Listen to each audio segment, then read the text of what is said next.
21 የሚባሉ ወይ የሚጠቀሟቸው ሐረጎች ናቸው እነዚህ ኮሜንታተሮች ማለት ነው። እንደሚጠቅማችሁ እንግሊዝኛቸው እንደሚያሻሽል ተስፋ አድርጋለሁ። በተለይ የእግር ኳስ ወዳጆች ከሆናችሁ ይሄ ቪዲዮ ዛሬ ለእናንተ ነው። የብዙ ሰው ቀልብ የሳበው የዓለም ዋንጫ ሊጠናቀቅ ነው። በሚገርማችሁ ሁኔታ ደግሞ ከኳሱ ይልቅ ደግሞ ኮሜንታተሮች የሚሉትን ነገር ወይም የሚያወሩት ነገር በጣም አስደናቂና ገራሚ ነው። አንድ ሐሳብ መጣልኝ በመሃልና ኮሜንታተሮች የሚያወሩት ነገር በተለይ ከኳስ ጋር በተገናኘ እንግሊዘኛ ለብዙ ሰው ግልጽ አይደለም፣ ወይም ደግሞ ቀላል እንግሊዘኛ አይደለም የሚናገሩት። ከባድ ሐረጎችና ቃላቶች ነው የሚጠቀሙት። በዛሬ ቪዲዮ እነዛን ከባድ የሚባሉና በጣም ጠቃሚ ሐረጎች ልነግራችሁ ነው፣ ላካፍላችሁ ነው ማለት ነው። ለማወቅ ዝግጁ ከሆናችሁ let's get started። የምርበት ሐረግ what a strike ሲባል ሰምታችሁ አታውቁም? what a strike headed away. What a strike, what a goal! ምን አይነት ግሩም ምት ነው እየተባለ ነው ማለት ነው። what a strike by the way ልክ ወረ ብለን ስንጀምር what a ብለን የጀመርነው ነገር ካለ አድናቆትን፣ አግራሞትን፣ መደነቅን ለማውራስ ለመግለጽ እንፈልግ የምንጠቀመው የመጀመሪያ ቃሉ ምንድነው? what ነው። what an amazing house, what an amazing job, what a strike እንደተባለው ሁላ ያ ነገር እንዴት የሚያምር ነገር ነው። እዚህ ጋር ደግሞ ምን አይነት ግሩም ምት ነው እያለ ነው ማለት ነው። እስኪ አንድ ምሳሌ እንመልከት። what a strike, the ball flew straight into the top corner. what a strike, the ball flew straight into the top corner. እንደዚህ አይነት ምሳሌዎችን ወይም እንደዚህ አይነት የአገላለጾችን ሊሰሙ ትችላላችሁ ኮሜንታተሮች ላይ ማለት ነው። ይሄ መጀመሪያው። ሁለተኛው back of the net። እስኪ ፈጠን እናድርገው። back of the net ሲባል ሰምታችሁ አታውቁም? ትርጉሙ መሰላችሁ ኳሱ መረቡን አገኘ ማለት ነው። ኳሱ መረቡን አገኘ እንደማለት ነው ሐሳቡ። back of the net Argentina takes the lead ካለ ኮሜንታተሩ አርጀንቲና ቴክስ the lead ያው ኦልሬዲ ቅድሚያ ወሰደች ማለት ነው። ጎል አስገብታ አሁን መሪነቱን ወሰደች ማለት ነው። ይጋረ so back of the net ማለት መረቡን ማግኘት ነው። ኳሱን መረቡን ማግኘት ይገልጻል። ሌላኛው ሶስተኛው he's through on goal። he is through on goal። he's through on goal ከተባለ ምን ማለት ነው? አጥቂው ምን ማለት ነው? አሁን ከግብ ጠባቂው ጋር ብቻ ነው ያለው ማለት ነው። አጥቂው ከግብ ጠባቂው ጋር ብቻ ነው ያለው። የቀረው አጥቂ አለ፣ ግብ ጠባቂ አለ። ሁለቱንም ተቀራርቧል። በቃ አሁን ከዚህ በኋላ ማንም ተከላካይ የለም። ኳሱን መቶ ጎል ማስገባት ብቻ ነው የሚጠበቅበት ማለት ነው። ስለዚህ he's through on goal ይባላል። እስኪ ምሳሌ ልንገራችሁ። እምባፔ is through on goal, can he finish ካለ ያን ኮሜንታተር ማለት ነው እምባፔ is through on goal, can he finish እያለ ሲጮህ አሁን ኦልሞስት የቀረው ተከላካይ ማን ነው? በረኛ ብቻ ነው መጨረስ ይችላል ወይ ኳሱን ወደ ጎል መቀየር ማለት ነው። ኦኬ this is number 3 what a save ሲባል what a save ቅድም እንዳልኳችሁ አድናቆትን የምንገልጽበት አንዱ ቃል ምንጀምርበት what ብላችሁ ከዛን የምትገልጹት ነገር ይመጣል። so what a save ካለ ምን አይነት ድንቅ ማዳን ብቃት ነው ያለ ነው ማለት ነው። what a save ኦኬ ለምሳሌ what a save, the goalkeeper keeps his team alive. what a save, the goalkeeper keeps his team alive. ይሄ አንዱ ምሳሌ ነው ከዚህ what a save ጋር ማለት ነው። okay he's found the back of the net. he has found the back of the net. ቅድም the back of the net ምን ብያችሁ ነበር? ኳሷን መረቧን አገኘት። ስለዚህ he has found ካል የኳስ መረቡን ወይም ደግሞ የመረቡን አገኘው ማለት ነው። ማን ነው? አጥቂውን የኳሱን የመታውን ሰው ጎል አገባ ማለት ነው። ጎል አስቆጠረ ማለት ነው። he has found the back of the net. he has found the back of the net። ስለዚህ አንድ ኤግዛምፕል ነው። the captain has found the back of the net once again. the captain has found the back of the net once again ሲል ኮሜንታተሩ ምን ያለ ነው? የተቋሙ ልል ነበር የቡድኑን ምን አለ? የቡድኑን ካፕቴን ጎል አስቆጠረ እያለ ነው።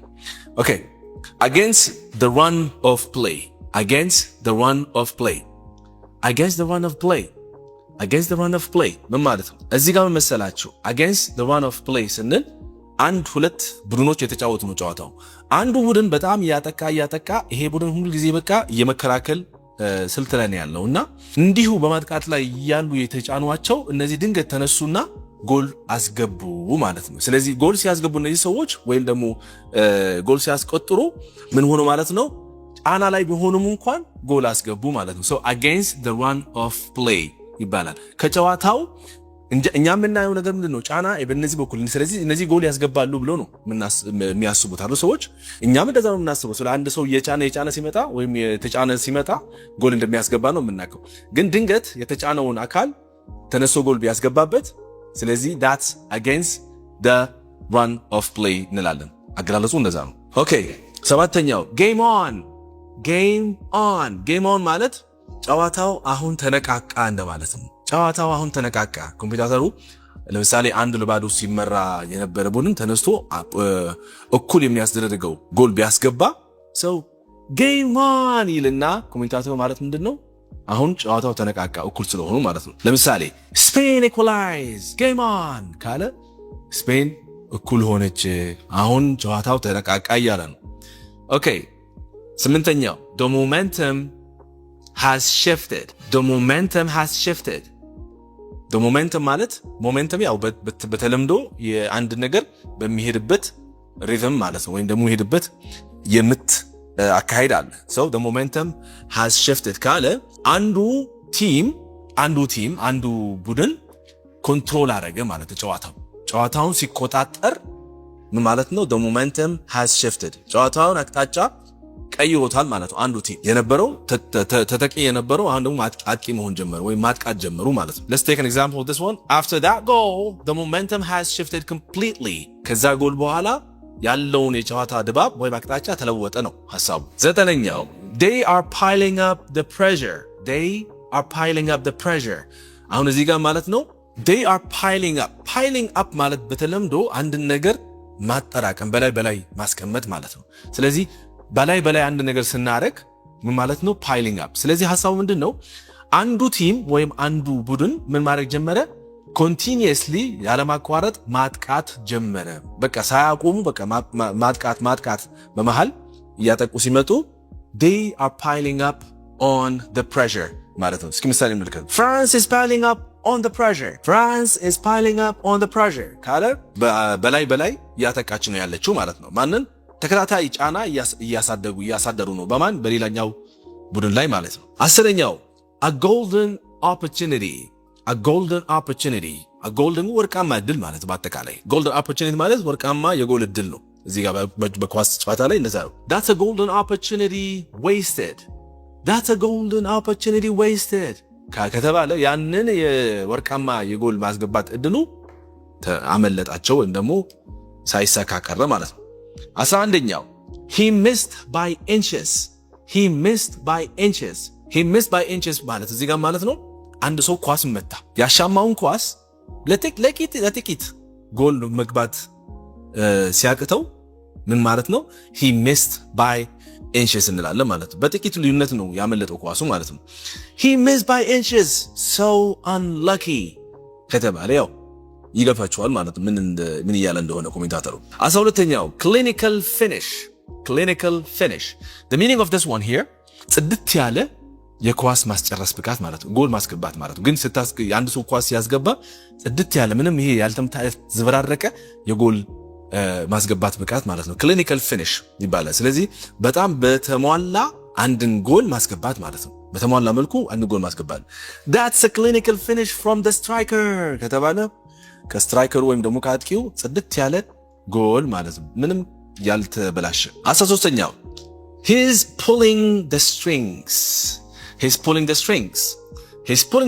ስንል እዚህ ጋር ደግሞ በተለይ አንድ ተጫዋች ጌሙን ሲቆጣጠር ማለት አንድ ተጫዋች አሁን ብዙ ተጫዋቾች አሉ አንድ እግር ኳስ ላይ አንድን ጌም የጌሙን ውጤት የሚወስኑ ሰዎች አሉ። ታላላቅ የሚባሉ ተጫዋቾች ማለት እንደ ሮናልዶ እንደ ሜሲ በዓለም ዋንጫ ላይ ብዙ ሰዎችን አይተናል። ግን እንደዚህ ሰዎች ጨዋታን የሚቀይሩ ወይም ጨዋታን የሚቋጠሩ ሰዎች እነሱ ይባላሉ he's pulling the strings እንላለን። pulling strings ማለት እንደዚህ በሙዚቃ ላይ የባለሙያዎች ከሆናችሁ የሚወጠረው አውታር እሱ strings ይባላል። okay so he's pulling the strings ማለት ነው ጨዋታውን እየመራ ነው ወይም ደግሞ እየመሩ ነው ማለት ነው። በሌላ መልኩ ሌላ ቲሙን እንደዛው እየመሩ ነው ማለት ነው። okay now 14ኛው a nervy finish ማለት በመጨረሻው አስጨናቂ የሆነውን ጨዋታ a nervy finish ይባላል ማለት ነው። a nervy finish. So we're in for a nervy finish. We are in for a nervy finish. ስለዚህ ጨዋታው የተጫወቱ ያሉ ልክ ማብቂያው ሰዓት ላይ የደረሰ ከሆነ አስጨናቂ ጊዜ ላይ ሲደርስ we are in a nervy finish እንላለን ማለት ነው። 15ኛው time is running out ራሱ ማለት ነው ጊዜ እያለቀ ነው ማለት ነው። ጊዜ እያለቀ ነው በአጠቃላይ ሰው ሐሳቡ ምስል ለምሳሌ አንድ ቲም የተጫወተ ያለ ሰዓቱ 89 ደቂቃ ላይ 1-0 የተመራ ከሆነ ጊዜው ያለቀበት ነው ማለት ነው። በቃ ኦሬዲ ሊበላ ነው ማለት ነው። ሰው time is running out for Brazil ከተባለ ብራዚል ጊዜ ያለቀባት ነው ያለ ነው። okay they have got one foot in the final ስንል አንድ ቡድን አለ። ያን ቡድን በቃ አንድ እግር ምን አለ ማለት ወደ ፋይናል የሚወስደው ጨዋታ ባለፈው ጨዋታ ካያችሁት ከሆነ የአንድ ቲም ወደ ፋይናል የሚወስድ አርጀንቲና እና ከኢንግላንድ ጋር የተጫወቱት ጨዋታ ልክ ኢንግላንድ አንድ ጎል ካስገባ በኋላ አንድ እግር ወደ ፋይናል ሄዷል ማለት ነው። ገና ጨዋታው እንኳን አላለቀም፣ ግን ቢያንስ አንድ እግራቸው እዛ ነው፣ አንድ እግራቸው እዚህ ነው። ስለዚህ ይሄን ሲያልቅ ነው ከዛ በኋላ በሙሉ ወደዛ የሚዘዋወሩት ወደ ፋይናል። ሰው እንደዚህ አይነት አገላለጽ ሲኖር ማለት ነው በቃ ተዳርሷል፣ ተቃርቧል፣ ፋይናሉ ለመሳተፍ ተቃርቧል እንደማለት ነው። እስኪ ምሳሌ እንመልከት። with this second goal Spain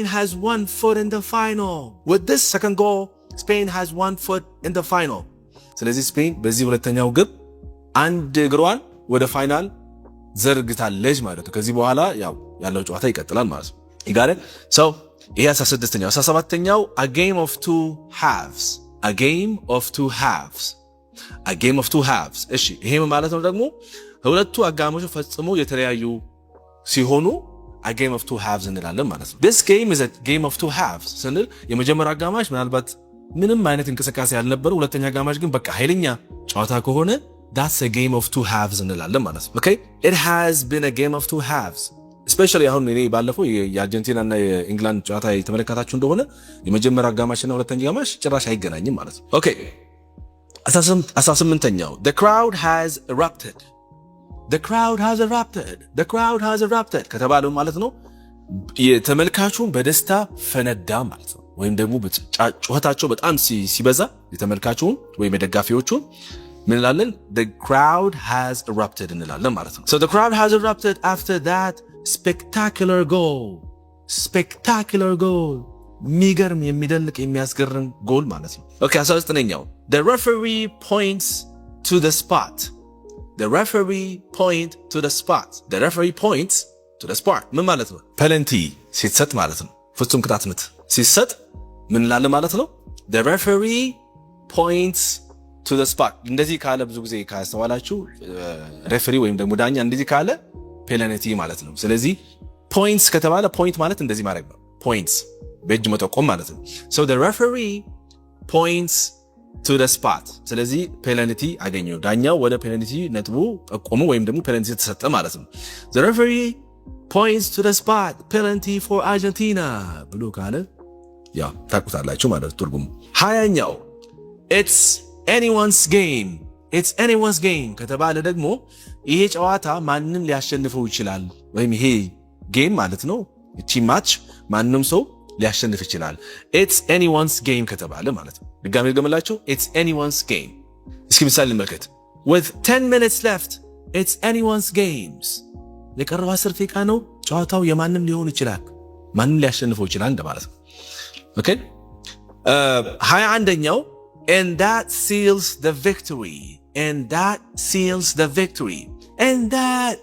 the victory for Argentina ከተባለ ምን ማለት ነው? በቃ ያንን ጎል ድሉን አረጋገጠ ማለት ነው። ያንን ጎል የገባውን ጎል ልክ እንደገባ ነው የሚሉት ይሄንን ሐረግ ማለት ነው።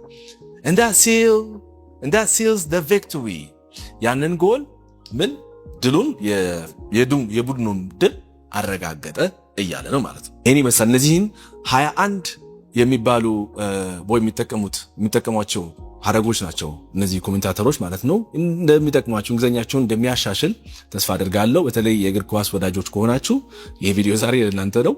በሚቀጥለው ቪዲዮ እስክንገናኝ ድረስ በቸር እንቆይ። ሰላማችሁ ይብዛልኝ።